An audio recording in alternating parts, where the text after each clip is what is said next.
রাসূল সাল্লাল্লাহু আলাইহি ওয়াসাল্লাম এর দাদা আব্দুল মুত্তালিব একদা কাবার চত্বরে ঘুমিয়ে রয়েছেন। এমন সময় একজন আগন্তুক তাকে স্বপ্নে এসে বললেন, হে আব্দুল মুত্তালিব, তুমি তয়বা খনন করো। আব্দুল মুত্তালিব তাকে জিজ্ঞাসা করলেন, তয়বা কি? কিন্তু লোকটি তার প্রশ্নের কোনো উত্তর না দিয়ে সেখান থেকে চলে গেলেন। পরদিন তিনি আবার সেই স্থানে ঘুমিয়ে রয়েছেন। আবার সে আগন্তুক তাকে এসে বলল, হে আব্দুল মুত্তালিব, তুমি বাররা খনন করো। আব্দুল মুত্তালিব লোকটিকে জিজ্ঞাসা করলেন, বাররা কি? কিন্তু তার প্রশ্নের কোনো উত্তর না দিয়ে লোকটি আবারও চলে গেল। পরের দিন আবারও আব্দুল মুত্তালিব সেই স্থানে ঘুমিয়ে রয়েছেন। আবার সেই আগন্তুক এসে তাকে বলল, হে আব্দুল মুত্তালিব, তুমি মাজমুনা খনন করো। আব্দুল মুত্তালিব তাকে আবারও জিজ্ঞাসা করলেন, মাজমুনা কি?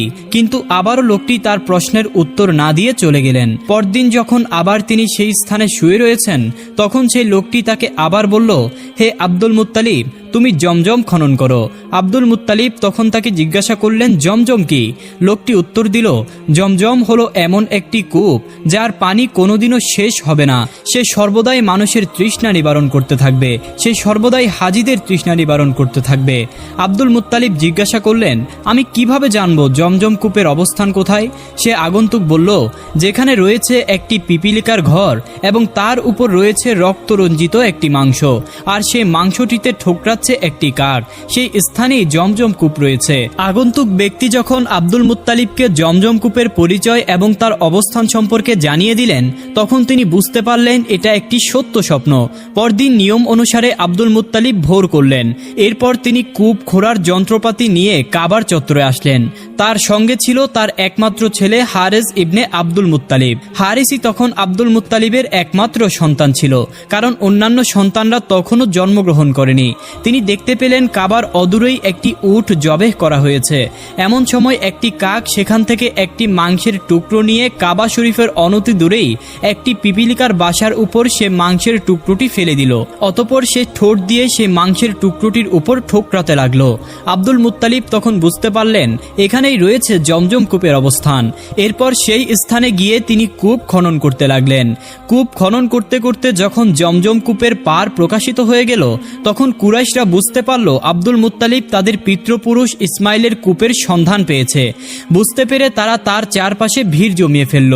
এরপর তারা তাকে বলল, হে আব্দুল মুত্তালিব, এটা আমাদের পিতা ইসমাইলের কূপ, এতে আমাদের সবারই অধিকার রয়েছে, অতএব তুমি এই কূপে আমাদেরকেও শরিক করে নাও।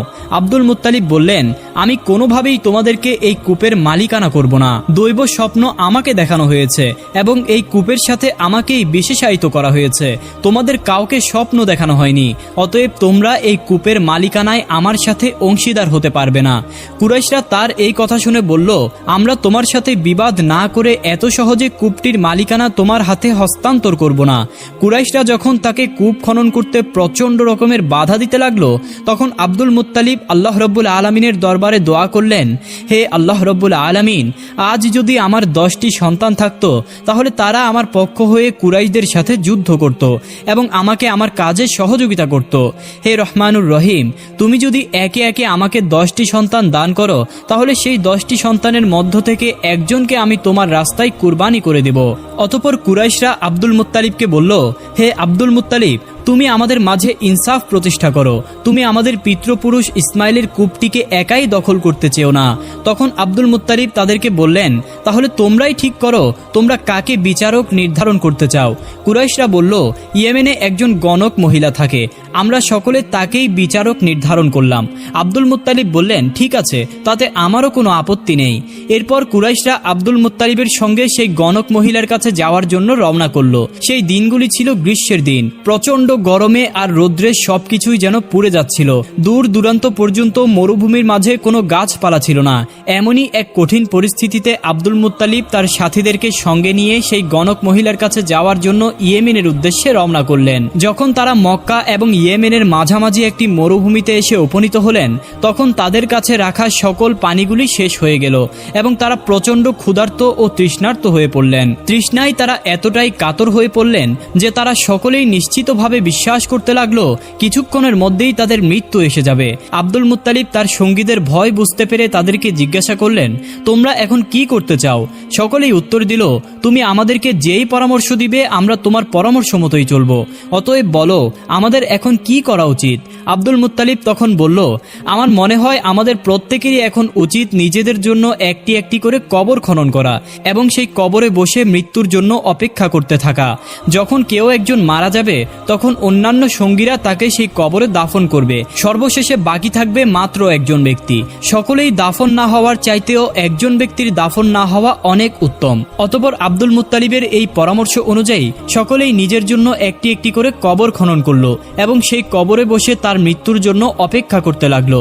কিছুক্ষণ এভাবে চলে যাওয়ার পরে আব্দুল মুত্তালিব চিন্তা করলেন, পানির জন্য কোনরূপ চেষ্টা না করে এভাবে মৃত্যুর জন্য অপেক্ষা করাটা একটা বোকামি ছাড়া আর কিছুই নয়। আমরা যদি পানির জন্য চেষ্টা করি তাহলে হতেও তো পারে আল্লাহ রাব্বুল আলামিন কোনো না কোনোভাবে আমাদের জন্য পানির ব্যবস্থা করে দিবেন।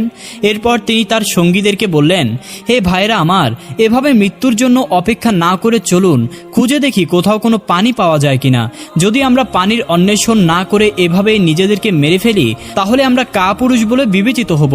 আব্দুল মুত্তালিবের এই পরামর্শে কুরাইশরা পানি অন্বেষণের জন্য তাদের নিজ নিজ বাহনের কাছে চলে গেল এবং তাদের সকলের বাহনগুলিকে প্রস্তুত করতে লাগলো। যখন নবীজির দাদা আব্দুল মুত্তালিব তার ঘোড়াটিকে রওনা করার জন্য প্রস্তুত করতে লাগলেন তখন তিনি দেখতে পেলেন ঘোড়ার পায়ের নিচ থেকে পানির ফোয়ারা বের হচ্ছে। পানির ফোয়ারা দেখে তিনি তাকবীর ধ্বনি দিতে লাগলেন এবং তার সঙ্গে সঙ্গে অন্যান্য কুরাইশরাও তাকবীর ধ্বনি তুলতে লাগলো। এরপর তারা সকলেই তাদের বাহন থেকে নেমে এসেই সেই পানি তৃপ্তি সহকারে পান করলো এবং তাদের জীবন রক্ষা করলো। অতঃপর তাদের কাছে থাকা পাত্রগুলিকেও পরিপূর্ণ করে নিল। এরপর তারা সকলেই আব্দুল মুত্তালিবকে বলল, আল্লাহর কসম আব্দুল মুত্তালিব, জমজম কূপ নিয়ে আমরা আর তোমার সঙ্গে বিবাদ জড়াবো না। যেই আল্লাহ এই ধুধু মরুভূমিতে তোমাকে পানি পান করাতে পারেন সেই আল্লাহ অবশ্যই তোমাকে জমজমও দান করতে পারেন। অতএব এখন থেকে তুমিই জমজম কূপের একমাত্র মালিক। আমরা আমাদের দাবি প্রত্যাহার করে নিলাম। এরপর সকল কুরাইশরাই মক্কা শরীফে ফিরে আসলো। তাদের আর গণকের কাছে যাওয়ার প্রয়োজন হলো না। আল্লাহ রাব্বুল আলামিন এর পূর্বেই তাদের ঝগড়ার একটি চমৎকার মীমাংসা করে দিলেন। আব্দুল মুত্তালিব ইতিপূর্বেই মান্যত করেছিলেন যে যদি তাকে আল্লাহ রাব্বুল আলামিন 10টি সন্তান দান করেন তাহলে তাদের মধ্য থেকে একজনকে তিনি আল্লাহর রাস্তায় কুরবানি করে দিবেন। সত্যি আল্লাহ রাব্বুল আলামিন তাকে 10 জন সন্তান দান করলেন। আব্দুল মুত্তালিব তখন তার মান্যত পূরণ করার জন্য তার 10 জন সন্তানকে ডাকলেন এবং তাদেরকে বললেন, হে বৎসরা, আমি কুরাইশদের কাছ থেকে যখন জমজম কূপ খনন করতে বাধাপ্রাপ্ত হয়েছিলাম তখন একটি মান্যত করেছিলাম, আর তা হলো এই যে যদি আল্লাহ রাব্বুল আলামিন আমাকে 10টি সন্তান দান করেন তাহলে তাদের মধ্য থেকে একজনকে আমি তার রাস্তায় কুরবানি করে দেব। আব্দুল মুত্তালিবের সকল সন্তানেরাই তার এই মান্যত পূরণ করতে রাজি ও সম্মত হলো এবং তারা তাকে বলল, হে আমাদের পিতা, তাহলে এখন আমাদের করণীয় কি? আপনি আমাদেরকে নির্দেশনা দিন। আপনি যেভাবেই আমাদেরকে নির্দেশনা দিবেন আমরা আপনার আদেশ মতো সেভাবেই কাজ করব। আব্দুল মুত্তালিব তখন তাদেরকে বললেন, তোমাদের প্রত্যেকে একটি করে তীর নাও এবং সেই তীরে তোমাদের নাম লিখে আমার কাছে নিয়ে আসো। পিতার কথা মতো সকলেই একটি একটি করে তীর নিয়ে সেখানে তাদের নাম লিখল এবং সেই তীরগুলি আব্দুল মুত্তালিবের কাছে জমা দিল। আব্দুল মুত্তালিব তখন তার 10 সন্তান এবং তাদের নাম লেখা সেই তীরগুলো নিয়ে একজন গণকের কাছে গেল। এই গণকের কাছে গিয়েই কুরাইশরা তাদের সকল ভালো মন্দের কাজের ব্যাপারে লটারি করত। এজন্য সেই গণকের কাছে 6টি তীর ছিল। আব্দুল মুত্তালিব গণকের হাতে তার সন্তানের নাম লেখা তীরগুলো তুলে দিলেন এবং তাকে বললেন, আমি আল্লাহ রাব্বুল আলামিনের দরবারে মান্যত করেছিলাম যদি তিনি আমাকে 10টি সন্তান দান করেন তাহলে তাদের মধ্য থেকে একজনকে আমি আল্লাহর রাস্তায় কুরবানি করব। দয়া করে আপনি এই তীরগুলো নিয়ে একটি লটারি করুন এবং আমাকে জানিয়ে দিন আমি আমার কোন সন্তানকে আল্লাহর রাস্তায় কুরবানি করব। গণক সেই তীরগুলো লটারি করল এবং লটারিতে আব্দুল মুত্তালিবের সবচাইতে ছোট পুত্র নবীজি সাল্লাল্লাহু আলাইহি ওয়াসাল্লাম এর পিতা আব্দুল্লাহর নাম উঠে আসলো। তখন আব্দুল মুত্তালিব নবীজি সাল্লাল্লাহু আলাইহি ওয়াসাল্লাম এর পিতাকে জবেহ করার জন্য তার হাতে একটি ছুরি নিল এবং তাকে নিয়ে ইসাক ও নাইলা মূর্তিদ্বয়ের কাছে যেতে লাগলো। আব্দুল মুত্তালিব যখন রাসূলুল্লাহ সাল্লাল্লাহু আলাইহি ওয়াসাল্লাম এর পিতাকে জবেহ করতে যাবেন এমন সময় কুরাইশরা তার চারপাশে ভিড় জমিয়ে ফেলল এবং তারা তাকে বলল, হে আব্দুল মুত্তালিব, এটা কি কাজ করছো? আজ তুমি যদি এই প্রথা চালু করো তাহলে প্রত্যেক পিতাই আল্লাহ রাব্বুল আলামিনের দরবারে তার সন্তানকে জবেহ করার জন্য মান্যত করবে আর সকলের জন্য তাদের সন্তানদেরকে জবেহ করা আবশ্যক হয়ে যাবে। এভাবে তো আমাদের বংশধারা শেষ হয়ে যাবে। তুমি কেন আব্দুল্লাহকে জবাই করতে চাচ্ছ? এর প্রকৃত কারণ বর্ণনা না করলে আমরা কোনোভাবেই তোমাকে এই কাজ করতে দেব না। এরপর আব্দুল মুত্তালিব বলল, আমি মান্যত করেছিলাম যে আমার একজন সন্তানকে আল্লাহর রাস্তায় আমি কুরবানি করব। আমি আমার মান্যত পূরণ করার জন্যই আব্দুল্লাহকে আল্লাহর রাস্তায় কুরবানি করছি। কুরাইশরা তাকে বলল, যদি আল্লাহ রাব্বুল আলামিন আমাদের মাল গ্রহণ করার মাধ্যমে তোমার সন্তানের জীবন রক্ষা করেন, তাহলে আমরা আমাদের মালের মাধ্যমে তার ফিদিয়া প্রদান করব। তুমি এখনই তোমার সন্তানকে জবেহ করিও না। আমরা শুনেছি হয়বরে একজন অলৌকিক ক্ষমতা সম্পন্ন মহিলা থাকেন এবং অদৃশ্য থেকে তার কাছে বার্তা নিয়ে বার্তাবাহক আসেন। সে মহিলা আমাদেরকে যেভাবে আদেশ দিবে আমরা সেভাবেই কাজ করব। সে যদি তোমার পুত্রকে জবেহ করতে বলে তাহলে তুমি তোমার পুত্রকে জবেহ করে দিও, আর যদি অন্য কোনো পদ্ধতি বলে দেয় তাহলে সেই পদ্ধতি বলে দিও। আব্দুল মুত্তালিব তখন তাদের পরামর্শ শুনে সেই মহিলার কাছে যাওয়ার জন্য রওনা করলেন। আব্দুল মুত্তালিব তার কাছে পৌঁছে পুরো ব্যাপারটি খুলে বললেন। পুরো ব্যাপারটি শুনে সেই মহিলা বলল, তোমাদের মধ্য থেকে যখন কোনো এক ব্যক্তিকে হত্যা করা হয়, হত্যার বিনিময়ে তোমরা কয়টি উট জরিমানা স্বরূপ দাও? কুরাইশরা বলল, আমরা 10টি উট জরিমানা স্বরূপ প্রদান করি। সে মহিলা বলল, তাহলে শোনো, তোমরা একদিকে 10টি উট এবং অপরদিকে তোমাদের ছেলেটিকে রাখবে। এরপরে তোমরা লটারি করবে। যদি লটারিতে তোমাদের ছেলেটির নাম আসে তাহলে পুনরায় তোমরা 10টি উট বাড়িয়ে দেবে। এভাবে যতক্ষণ পর্যন্ত না উটের নাম আসবে ততক্ষণ পর্যন্ত উটের সংখ্যা বাড়াতেই থাকবে। এরপর যখন উটের নাম আসবে তখনই তোমরা বুঝবে তোমাদের প্রতিপালক এতগুলি উটের বিনিময়ে তোমাদের সন্তানের জীবন রক্ষা করবেন। এই ফায়সালা নিয়ে কুরাইশরা সবাই মক্কায় চলে আসলো। অতঃপর আব্দুল মুত্তালিব রাসূল সাল্লাল্লাহু আলাইহি ওয়াসাল্লাম এর পিতা আব্দুল্লাহকে একদিকে দাঁড় করিয়ে দিলেন, অপরদিকে 10টি উটকে দাঁড় করিয়ে দিলেন এবং গণককে তিনি লটারি করতে বললেন আর নিজে আল্লাহ রাব্বুল আলামিনের কাছে দোয়া করতে লাগলেন। দেখা গেল লটারিতে আব্দুল্লাহর নাম আসছে। এরপর তিনি আরও 10টি উট বাড়িয়ে দিলেন এবং গণককে লটারি করতে বললেন আর নিজে আল্লাহ রাব্বুল আলামিনের দরবারে দোয়া করতে লাগলেন। দেখা গেল পুনরায় আব্দুল্লাহর নাম আসলো। এরপর তিনি আরও 10টি উট বাড়িয়ে দিলেন। এরপর গণককে লটারি করতে বললেন এবং তিনি আল্লাহ রাব্বুল আলামিনের দরবারে দোয়া করতে লাগলেন। দেখা গেল পুনরায় আব্দুল্লাহর নামই আসলো। এভাবেই বাড়াতে বাড়াতে যখন উটের সংখ্যা 100টি পর্যন্ত পৌঁছে গেল তখন পুনরায় লটারি করতে বলা হলো। দেখা গেল এবার উটের নাম আসলো। কুরাইশরা তখন বলল, হে আব্দুল মুত্তালিব, এবার তুমি 100 উট কুরবানি করো এবং আব্দুল্লাহকে কুরবানি করার ইচ্ছা পরিত্যাগ করো। আব্দুল মুত্তালিব বলল, হয়তোবা এটা কোনো কারণে হয়ে গেছে, তোমরা পুনরায় লটারি করো। যদি আল্লাহ রাব্বুল আলামিন আব্দুল্লাহকে কুরবানি করার পরিবর্তে 100টি উটকেই কুরবানি করার জন্য কবুল করে থাকেন তাহলে অবশ্যই পুনরায় উটের নামে আসবে। অতঃপর পরপর 3 বার লটারি করা হলো এবং প্রত্যেকবারই 100 উটের নাম আসলো। তখন আব্দুল মুত্তালিব নিশ্চিন্ত হলেন যে আল্লাহ রাব্বুল আলামিন 100 উটের বিনিময়ে আব্দুল্লাহর জীবন ভিক্ষা দান করেছেন। এরপর তিনি 100 উট কুরবানি করে দিলেন আর এর মাধ্যমে আল্লাহ রাব্বুল আলামিন রাসূল সাল্লাল্লাহু আলাইহি ওয়াসাল্লাম এর পিতার জীবন রক্ষা করলেন। হযরত রাসূলুল্লাহ সাল্লাল্লাহু আলাইহি ওয়াসাল্লাম এর পিতা আব্দুল্লাহ ছিলেন সৌন্দর্য ও মাধুর্যের দিক থেকে অতুলনীয়, আর তার সাথে ছিল আল্লাহ তাআলার সর্বপ্রথম সৃষ্টি নূরে মুহাম্মদী।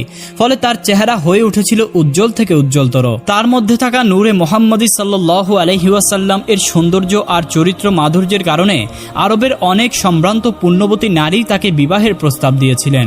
সুন্দরী মহিলাদের মধ্যে বনি আসাদ গোত্রের পুণ্যবতী মেয়ে হযরত খাদিজা রাদিয়াল্লাহু তাআলা আনহার চাচা নওফেলের কন্যা রুকাইয়া বিনতে নওফেলের নাম বিশেষভাবে উল্লেখযোগ্য।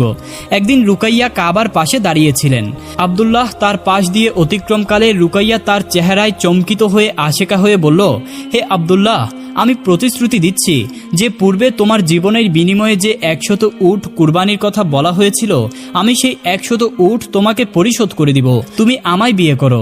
নবীজির পিতা আব্দুল্লাহ বললেন, আমি আমার পিতার অবাধ্য হতে পারবো না এবং তাকে না জানিয়ে আমি বিয়েও করতে পারবো না। কিছুদিন পরে আব্দুল মুত্তালিব তার ছেলেকে বিবাহ করাতে চাইলেন, কিন্তু এই সোনার ছেলেকে তিনি কোথায় বিবাহ করাবেন? অনেক খুঁজোখুঁজির পরে অবশেষে বনি জহুরা গোত্রের আমেনাকে তার খুবই পছন্দ হলো। জ্ঞানে গুণে রূপে ও বংশমর্যাদায় সকল গোত্রের মধ্যে আমেনা ছিলেন অদ্বিতীয়া। আব্দুল মুত্তালিব ছেলের বিয়ের জন্য প্রস্তাব দিলেন। পরিবারের সকলেই সে প্রস্তাব সাদরে গ্রহণ করলেন। অতঃপর নবীজির পিতা আব্দুল্লাহ এবং তার মাতা আমিনার শুভ বিবাহ সংগঠিত হয়ে গেল। বিবাহের পরে রাসূলুল্লাহ সাল্লাল্লাহু আলাইহি ওয়াসাল্লাম এর পিতা এবং তার মাতার মধ্যে মুলাকাত হলো, যার মাধ্যমে নূরে মুহাম্মদী সাল্লাল্লাহু আলাইহি ওয়াসাল্লাম পিতা আব্দুল্লাহর ললাট থেকে মাতা আমিনার গর্ভে গিয়ে আশ্রয় গ্রহণ করলেন। এর কিছুদিন কিছুদিন পরে নবীজি সাল্লাল্লাহু আলাইহি ওয়াসাল্লাম এর পিতার সঙ্গে সেই মেয়েটির আবারও দেখা হলো, কিন্তু এবার সেই মেয়েটি তাকে বিবাহ করার ব্যাপারে কোনো আগ্রহই দেখালো না। তখন নবীজি সাল্লাল্লাহু আলাইহি ওয়াসাল্লাম এর পিতা আব্দুল্লাহ তাকে জিজ্ঞাসা করলেন, কি ব্যাপার, সেদিন তো বিবাহের জন্য এত আগ্রহ দেখালে, আজ যে কিছুই বলছো না? মেয়েটা বলল, না, এখন আর তোমার প্রয়োজন আমার নেই। সেদিন তোমার কপালের যেই নূর আমি দেখেছিলাম আজ তা নেই। আমি মূলত ওই নূরের কাম্য হয়ে তোমাকে বিবাহ করতে চেয়েছিলাম।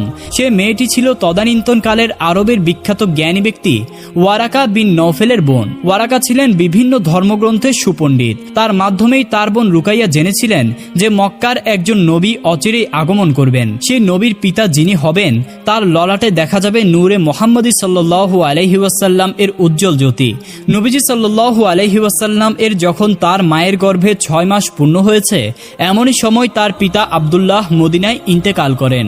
মা আমেনা প্রিয় নবী সাল্লাল্লাহু আলাইহি ওয়াসাল্লামকে গর্ভে ধারণ করার অবস্থায় বিভিন্ন অলৌকিক স্বপ্ন দেখতেন। একবার তিনি স্বপ্নে দেখলেন কে যেন তাকে বলছেন, হে আমেনা, মানব জাতির মহানায়ককে তুমি গর্ভে ধারণ করেছ। তিনি যখন ভূমিষ্ঠ হবেন তখন তুমি বলবে, আমি আমার এই সন্তানকে সকল হিংসুকের অনিষ্ট থেকে এক আল্লাহর আশ্রয়ে সমর্পণ করছি। তারপরে তার নাম রাখবে মোহাম্মদ। রাসূল সাল্লাল্লাহু আলাইহি ওয়াসাল্লাম গর্ভে থাকাকালীন মা আমেনা আরও স্বপ্ন দেখলেন যে তার দেহের ভেতর থেকে এমন একটি আলোক রশ্মি বের হলো যা দিয়ে তিনি সুদূর ভূখণ্ডের বসরার প্রাসাদসমূহ পর্যন্ত দেখতে পেলেন। দিন পেরিয়ে চলল, হয়ে এলো রাসূলুল্লাহ সাল্লাল্লাহু আলাইহি ওয়াসাল্লাম এর জন্মের সেই দিনটির আগমন রবিউল আউয়াল মাসের 12 তারিখ সোমবার। শুল্কা দ্বাদশীর অপূর্ণ চাঁদ সবেমাত্র অস্ত গিয়েছে। আলো আধারের দোল খেয়ে ঘুমন্ত প্রকৃতি আঁখি মেলেছে। বিশ্ব প্রকৃতি আজ নীরব নিস্তব্ধ। নিখিল সৃষ্টির অন্তরালে কি যেন এক অতৃপ্তি ও অপূর্ণতার বেদনা হিল্লেলিত হয়ে উঠেছে। কোনো এক স্বপ্ন স্বাদ যেন আজও মিটে নাই তার। যুগ যুগান্তরের পুঞ্জীভূত সেই নিরাশার বেদনা আজও যেন জমাট বেঁধে দাঁড়িয়ে আছে। আরবের মরুদিগন্তে মক্কানগরীর এক নিভৃত কুটিরে এক নারী এই সময় প্রসবের বেদনায় কাতরাচ্ছেন। তার নাম ছিল আমেনা। মা আমিনা বললেন, সাধারণত সন্তান প্রসবের সময় নারীদের যেই ব্যথা অনুভব হয়ে থাকে, আমার যখন সেই ব্যথা অনুভব হয়েছিল তখন আমি গৃহে একাকী ছিলাম। এমন সময় এক বিকট শব্দ শুনতে পেয়ে আমি ভয়ে ঘাবড়ে গেলাম।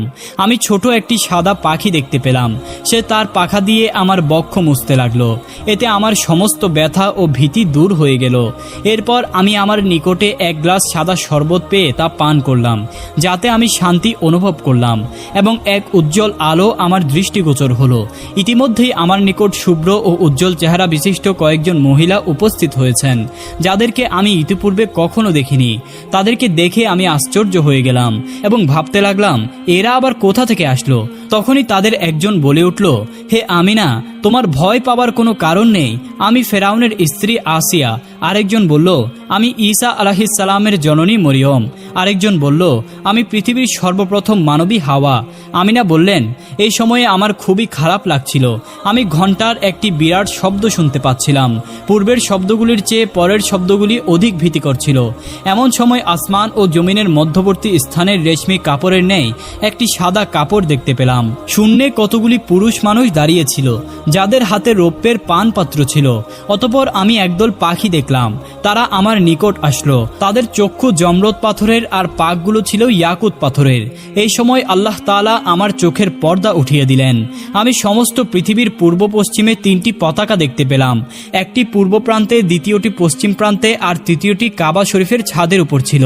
এরপরেই আমি মুহাম্মদ সাল্লাল্লাহু আলাইহি ওয়াসাল্লামকে প্রসব করলাম। এই জান্নাতি রমণীরাই হযরত মুহাম্মদ সাল্লাল্লাহু আলাইহি ওয়াসাল্লাম এর প্রসব পরবর্তী সকল কার্য সমাধান করতে লাগলেন। বিবি আমেনা বললেন, রাসূলুল্লাহ সাল্লাল্লাহু আলাইহি ওয়াসাল্লাম যখন জন্মগ্রহণ করেছিলেন তখন আমি তাকে সিজদা অবস্থায় দেখতে পেলাম। সে সময় তিনি তার উভয় হাতের তর্জনী আঙ্গুল দোয়া ক্রন্দনকারীদের ন্যায় আকাশ পানে প্রসারিত করেছিলেন।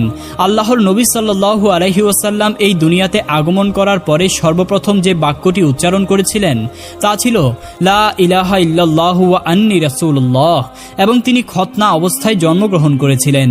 বিবি আমেনা আরও বলেন, এরপর আমি দেখতে পেলাম একটি সাদা চাদর এসে তাকে ঢেকে ফেলল এবং আমার চোখের আগোচরে নিয়ে গেল। সে সময় আমি শুনতে পেলাম একজন আওয়াজকারী বলছে, এই পবিত্র সন্তানটিকে পৃথিবীর পূর্ব ও পশ্চিম সর্বত্র ঘুরিয়ে নিয়ে আসো, সকল সাগর মহাসাগর তাকে দেখিয়ে নিন, এতে সকল স্থল ও জলবাসী তার নাম, প্রশংসা ও উজ্জ্বলতম আকৃতি সহ তাকে চিনতে পারবে। তাকে দেখার হক সকলেরই রয়েছে, প্রত্যেকেই তাকে এক নজর দেখার প্রগাঢ় ইচ্ছা ও আগ্রহ রাখে, আর তারা যেন আরও জেনে নিতে পারে এই পবিত্রতম সন্তানটি হলেন বিশ্বের মহামানব। আল্লাহ রাব্বুল আলামিন তারই ওসিলাতে এই পৃথিবী, গ্রহ, নক্ষত্র, চন্দ্র, তারকা সবকিছু সৃষ্টি করেছেন। এই পৃথিবীর বুকে যখন জাহিলিয়াতের কালো আধারকে দূর করে পৃথিবীকে তাওহীদের আলোতে আলোকিত করার জন্য হযরত মুহাম্মদ সাল্লাল্লাহু আলাইহি ওয়াসাল্লাম শুভাগমন করলেন, তখন ঘটে গিয়েছিল বিস্ময়কর কিছু ঘটনা, যার সমস্ত পৃথিবীর সকল মানুষকে চমকে দিয়েছিল। প্রবল ভূমিকম্পে পারস্য সম্রাট খসরুর রাজপ্রাসাদ কেঁপে উঠে 14টি পিলার ধ্বংস হয়ে পড়েছিল। হাজার হাজার বছর ধরে প্রজ্বলিত পারস্যের অগ্নিকুণ্ড মুহূর্তের মধ্যেই নির্বাপিত হয়ে যায়। কাবাঘরে স্থাপিত 360টি মূর্তি উপড়ে পড়ে যায়। বুহাইরা পাদ্রীর গির্জা ধূলিসাৎ হয়ে যায় এবং তার কূপের পানি শুকিয়ে যায়।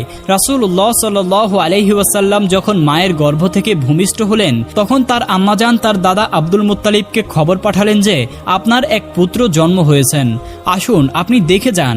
এই খবর শুনে নবীজির দাদা অত্যন্ত খুশি হলেন এবং তিনি আসলেন। তখন আমেনা নবীজি সাল্লাল্লাহু আলাইহি ওয়াসাল্লাম এর দাদাকে বললেন, আমি স্বপ্নে দেখেছি এই শিশু একজন মহামানব হবেন এবং আমাকে স্বপ্নে এই নির্দেশ দেওয়া হয়েছে যেন আমি তার নাম আহমদ রাখি।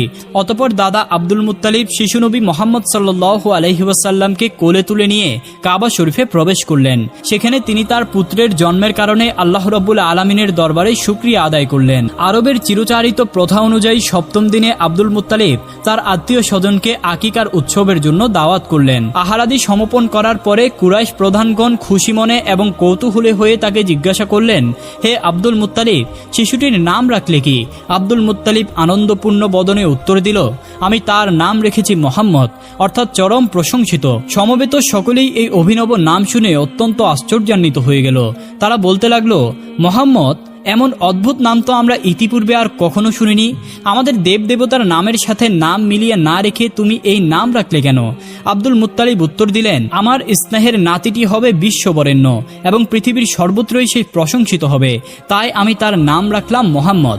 বিবি আমেনা গর্ভাবস্থায় যেই স্বপ্ন দেখেছিলেন সে অনুসারে তিনি তার পুত্রের নাম রাখলেন আহমদ। রাসূল সাল্লাল্লাহু আলাইহি ওয়াসাল্লাম আহমদ এবং মোহাম্মদ উভয় নামে পরিচিত ছিলেন। একদিকে তিনি ছিলেন চরম প্রশংসিত এবং অপরদিকে তিনি ছিলেন চরম প্রশংসাকারী। প্রিয় দর্শক, এই ছিল আমাদের প্রাণের প্রিয় নবীজি সাল্লাল্লাহু আলাইহি ওয়াসাল্লাম এর জন্মের অলৌকিক ঘটনা। আল্লাহ রাব্বুল আলামিন আমাদের প্রত্যেককে রাসূল সাল্লাল্লাহু আলাইহি ওয়াসাল্লাম এর প্রতি পরিপূর্ণ মহব্বত অন্তরে ধারণ করে তার প্রতিটি সুন্নাহকে যথাযথভাবে আদায় করার তৌফিক দান করুন। আমিন।